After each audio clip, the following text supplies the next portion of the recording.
Welcome to Agricultural Development Trust, Shardabai Pawar, Mahila Arts Commerce Science College, Shardanagar, Baramati. I am Professor Poonam Mishra, brought for you the subject Secretarial Practice, in which we are learning chapter number 2, Sources of Corporate Finance. In that video 4, it is. So students, in the last video we had seen the sources of capital are two: own capital and borrowed capital. In own capital we saw the first type, shares, and second is retained earning. Under shares we also saw the two types, equity shares and preference shares. So let's learn the second type of own capital, that is retained earning. So students, business organization are subject to variation, means changes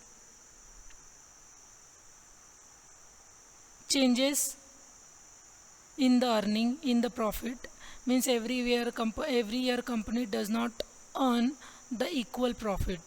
It changes every year. It would be a wise decision to keep aside a part of the earning during a period of high profit on rather than distributing among the shareholder. Yes student, so retained earning is nothing but the saving of a company. So company decides to keep aside a certain part of the profit as a saving, and that saving is known as a retained earning, and the name of this saving in the company language known as a reserve fund. So a part of the profit retained by the company in the form of reserve fund, and these reserves are retained earning of the company. The sum total of the retained earning gets accumulated, means gets collected over the year. This collected profit are reinvested, means if the company has collected retained earning or accumulated its profit for so many years, now it is in huge amount. So what will the company do? Company will reinvest in the form of capital, student. So there is only way that company can capitalize its profit. Why the company capitalize its profit? Because they can use this fund for the expansion and growth of the company. So they do not distribute the dividend out of the retained earning. They distribute the dividend only out of the distributable profit. So distributable profit is for dividend and retained earning is for the capitalization or the future benefit, student. So let's see the definition. A process of collecting, accumulating corporate profit and their utilization, their use in the business is called as a retained earning. So in simple words, what we learn, student, a part of the net profit. Why the net word is used, student? Because after deducting all the expenses, whatever the profit remains with the business, that is net profits, so which is not distributed to the shareholder. Okay, so the net profit which is not given to the shareholder as a dividend and retained by the company in the form of reserve fund or saving, that is known as a retained earning. So company converts its reserves into bonus share capital. So this process is known as a capitalization of profit, students, because whatever the earning is saved, retained earning is kept by the company. Now they are distributing as a bonus share to the existing equity shareholder and will record it as the capital of the company. So it is an internal source of financing. It means the company will not pay any interest or dividend on this capital, share capital, which is converted out of retained earning. So it is the again benefit for the company. And now students, there are the four things which affects or which decides the retained earning. You generally think, if you are earning 1 lakh rupees every month, so your saving will be more than 50%. So let's see, I can say that you will save at least 50% of your salary. But student, if your salary is 50,000, if your salary is 50,000, so you will say only 10 to 20, means you will save the amount under 10 to 20,000. So this is the relation, student. If the earning is low, if earning is high, saving will be high. If earning is low, saving will be the low. So likewise, if the company is having the high profit, they will have the high return earning. If the company is earning low profit, company will have low return earning. If company is earning zero profit, the company will not keep any amount as a return earning. So students, total earning of the company affects the return earning, decides the determinants, means deciding factor of the return earning. Yes, if there is a ample profit, company can save more and retain the some part of the profit. More earning, a company can save more, and vice versa, exactly opposite of it. Attitude of the top management is also determines the amount of return earning. Yes students, this also applies to human also, like us individual. If your attitude is that I will save only 10% of my salary, 1 lakh, so for example if your salary is 1 lakh and you have an attitude that I am earning so I will enjoy my life at the fullest, so you will keep lesser amount as a saving and you will spend more amount on luxurious item, or you go for the outing. So depend upon the attitude. If the attitude of the top management is not to save much as a retain earning, so the retain earning will be low even the profit is high with the company. Next is taxation policy. Yes, taxation policy of the government. You know that government impose levy the tax on the company and individual, and everyone has to pay this to survive in the market, to run their business. And also if the tax is high, tax rate is high, larger amount of the profit will go to the government only, so the retain earning will be less of the company. And if the tax is low, the retain earning will be more of the company. And if the policy is good one, there is no any conservative policy. Conservative means accumulating tax is not there, so the company will have good amount of saving, that is retain earning. So let's see what is given in the taxation policy.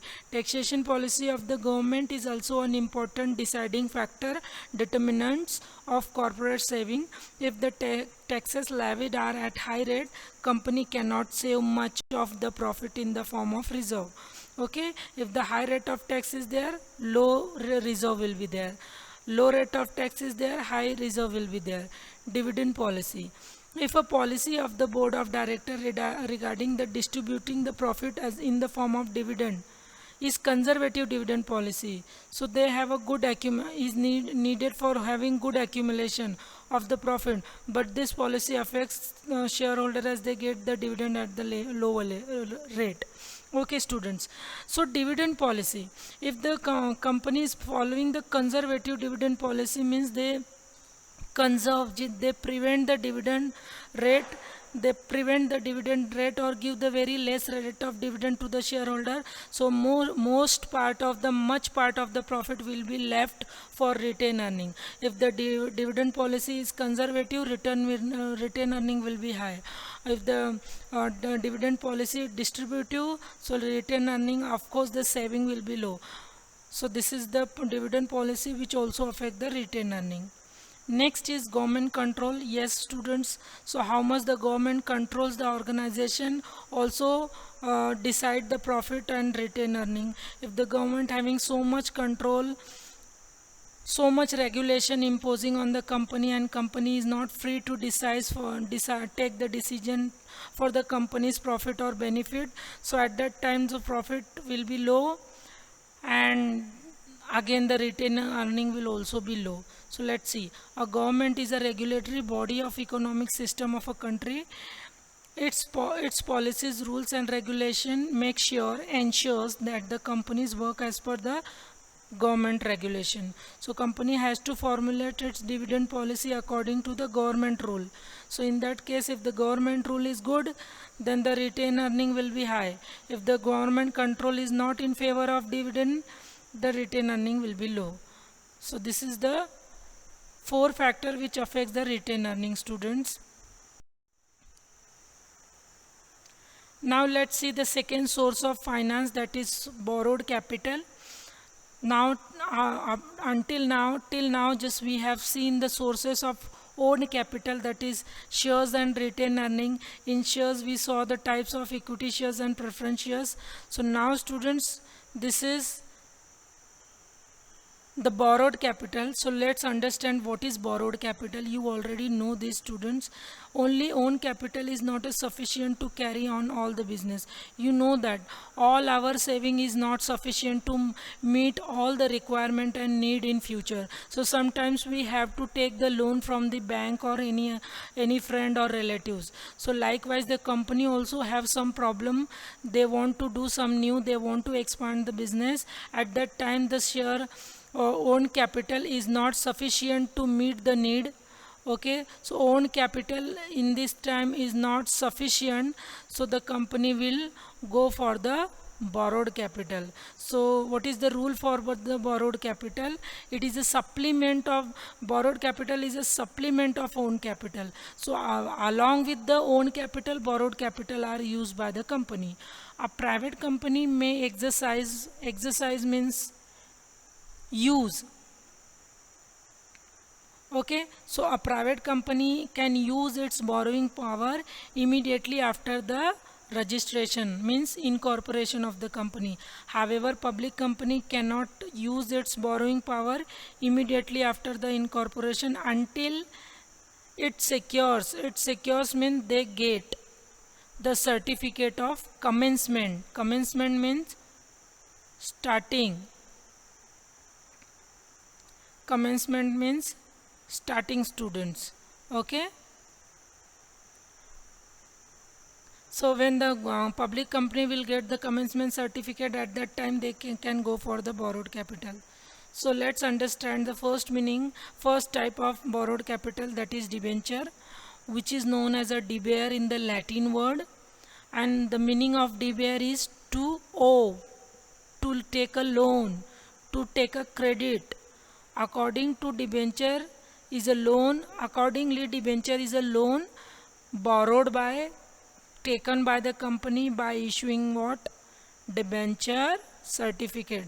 So like share certificate, debenture certificate are issued to the debenture holder under the company's common seal. So according to Palmer, what is debenture? A debenture is a document, it is a instrument under seal, under a stamp, signature, which gives evidencing, means which giving the proof, giving the proof of the debt, and the essence of its being admission of indebtedness, and it is the proof of importance that the company has taken the debt. Admission of indebtedness means they have entered into the credit transaction, indebtedness they have done. So let's see the features of debenture, students. So first, what is debenture? It is a promise that the company has taken some money from the holder of debenture certificate, face value. So the normally face value of the debenture is start from 100 rupees. So no, you will never see the face value of the debenture below rupees 100. Time of repayment, yes students, so there is a debenture are issued for a specific period of time, say 5 years, 10 years,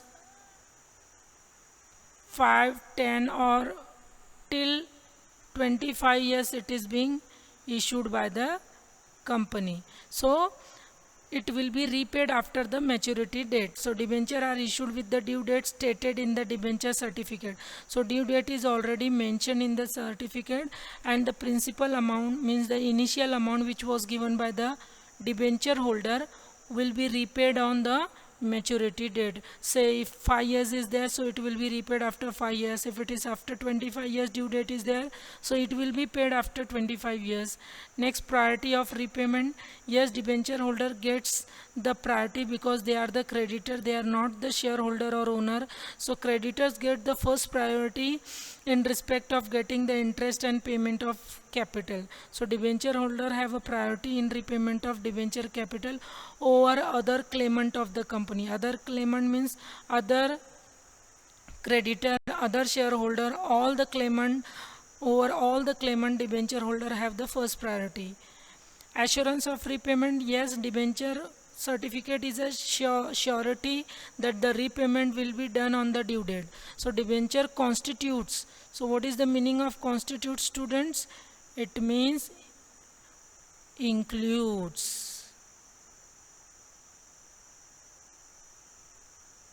Okay, so it means includes. So debenture constitute includes a long term debt. It is a long term debt because the period of debenture is 25 years, 30 years is also there. So they carry an assurance. So they carry the assurance. Assurance means they carry the surety.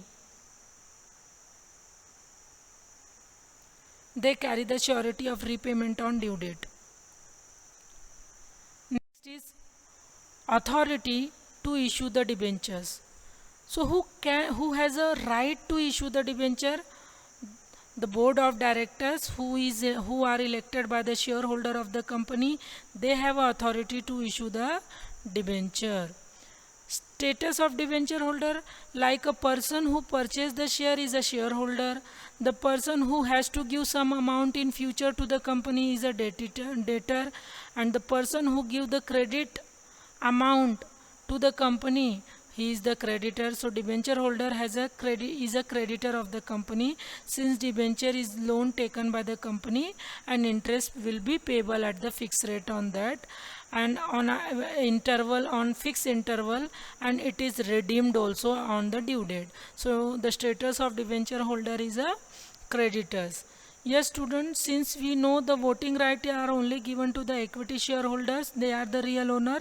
So since the debenture holder is a creditor of the company, so no company shall issue any debenture carrying any voting rights. So debenture holder have no rights to vote in the general meeting.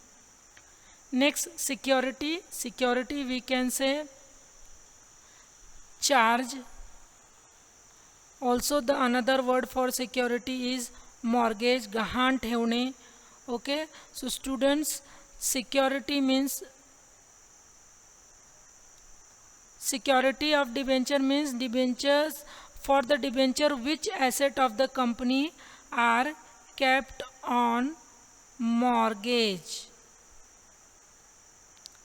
Okay, so which asset of the company or which asset of the company are kept on a charge or kept as a mortgage for debenture. So let's see, debenture are the generally secured by the fixed or floating charge on the asset. If the company is not in a position to make the payment of interest or a repayment of capital, the debenture holder can sell off the charge property, means mortgage property, which is kept for the debenture, and they can recover their money. So students, if the company is not in a position to pay back the debenture amount or repay the capital, it will create the mortgage. Issuers. Debentures can be issued by both private company and public company. Yes, students. So private company and public company. Issuer of debenture, who can issue? Both company can issue the debenture. Listing, you know, students, there is a market for us, that is DMart and mall. There is a market where the buying and selling are done of the shares and debentures. So that market is known as a stock exchange, and in that stock exchange all the debentures should have been listed, means that should be enrolled there for making the buying and selling transaction. Next is transferability. Yes, the shares are also transferable of public company, but private limited company shares are not transferable, students. So likewise the debenture can be easily transferred through the instrument of transfers. So these are the features of debenture, students. Hope you understood the point. Any doubt, any query is there after watching this video? Keep ready and ask me in the Google Meet session. Thank you.